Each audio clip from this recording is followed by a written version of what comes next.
noche vio en sueño don Bosco a todos sus alumnos distribuidos en 4 grupos distintos. Los jóvenes que formaban el primer grupo comían un pan fino y sabroso. Los del segundo grupo comían un pan ordinario y los del grupo tercero comían un pan desalvado. Y los del cuarto grupo comían un pan mojoso y lleno de gusanos. Y le fue dicho que los que formaban el primer grupo son los que permanecen siempre con el alma en gracia de Dios y sin pecado.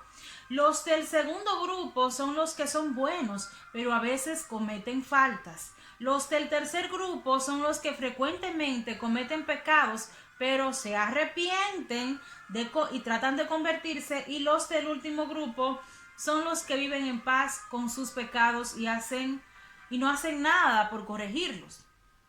Don Bosco, al narrar este sueño a sus alumnos, dijo: recuerdo perfectamente en cuál grupo estaba cada uno.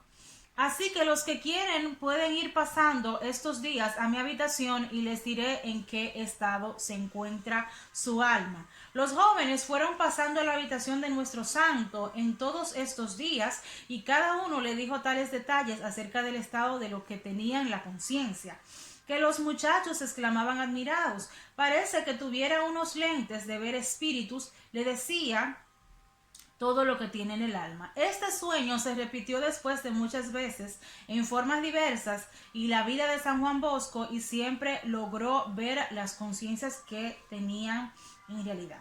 Debo empezar diciendo que hubo una persona que me escribió que la telepatía era buena porque don Bosco le leía la mente a los jóvenes y eso no es cierto. Don Bosco veía el alma de los jóvenes, qué tipo de contaminación tenían. Esto es una gracia que el Espíritu Santo le da a los sacerdotes santos, así como San Pío de Pietrelcina, que podía ver cómo estaba el alma de sus feligreses. San Juan María Vianney también le podía ver los pecados a los demás y de igual manera San Juan Bosco. Entonces, esta anécdota de los panes nos hace recordar que asimismo, como nosotros vivimos el día a día, muchas veces no nos damos cuenta en qué estado está nuestra alma.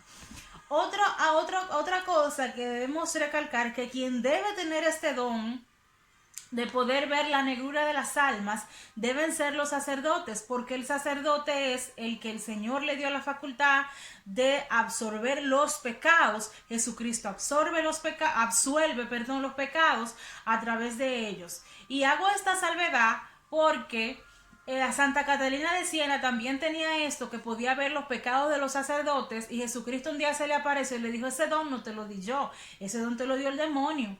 Y cuando una persona que no es sacerdote ve los pecados de los demás, muchas veces comenzamos nosotros a juzgarlos, y como no tenemos la facultad de perdonar sus pecados, entonces muchas veces comenzamos a mirarlos mal o a cuestionarlos. Entonces ahí nos damos cuenta de la importancia de la humildad. Y yo comienzo a decirles que nosotros no sabemos en el estado que está nuestra alma, porque con cada persona que yo hablo, yo me doy cuenta que muy pocos asumen que realmente están mal, que no importa el grado de pecado que la gente tenga, cree que su alma se encuentra bien. De hecho, ustedes mismos en las ocasiones que me comentan aquí dicen muy tranquilos: yo me voy a ir para el purgatorio. Y a lo mejor esa persona que piensa que va a ir para el purgatorio hasta se condena en el infierno, porque nos acomodamos en el pecado, porque cauterizamos la conciencia como está el mundo, y no nos damos cuenta que los tiempos siempre han sido difíciles. Muchas ocasiones la gente dice: pero Dios entiende todo, Dios comprende todo. Claro que sí, Dios comprende que usted se quiere quedar en el pecado y que no quiere hacer el esfuerzo por salvar su alma. Hay que hacer una diferencia. entre que Dios siempre quiere salvar su alma y usted es el que tiene que poner a disposición de Dios su alma. Por eso decimos, es usted que toma la decisión de salvarse, es usted que toma la decisión de condenarse, porque al fin y al cabo yo soy quien decido el lugar que yo quiero tomar y por eso se predica, por eso se habla de estas anécdotas. A mí me gusta hacer así como Don Bosco en este sentido, de tomar esta clase de cuentos para que ustedes entiendan que llevándolo a la realidad, muchas veces nosotros no nos cuestionamos de si vamos bien o si vamos mal en el camino del Señor y es importante estar siempre a lo que el Señor quiera. Entonces miren, del primer grupo, como él decía, era un pan fino y sabroso. Los del segundo, un pan ordinario. Los del tercero comían pan que estaba más o menos ahí. Y los del último grupo comían gusanos.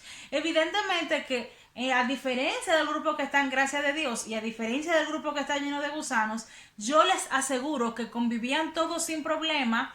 La única diferencia es que había un grupo que estaba con conciencia de no ofender a Dios y había otro grupo que estaba desentendido de sus pecados. Como nosotros no tenemos mucha conciencia porque no podemos ver nuestra alma como la ve Jesús, tenemos que pedirle al Espíritu Santo todos los días discernimiento y luz para saber en qué yo fallé y hacer una autoevaluación, reconocer que yo me he desviado del camino del Señor y tratar de hacer siempre y en todo la voluntad de Dios. Que el Señor lo bendiga y lo guarde, le muestre su rostro y lo salve.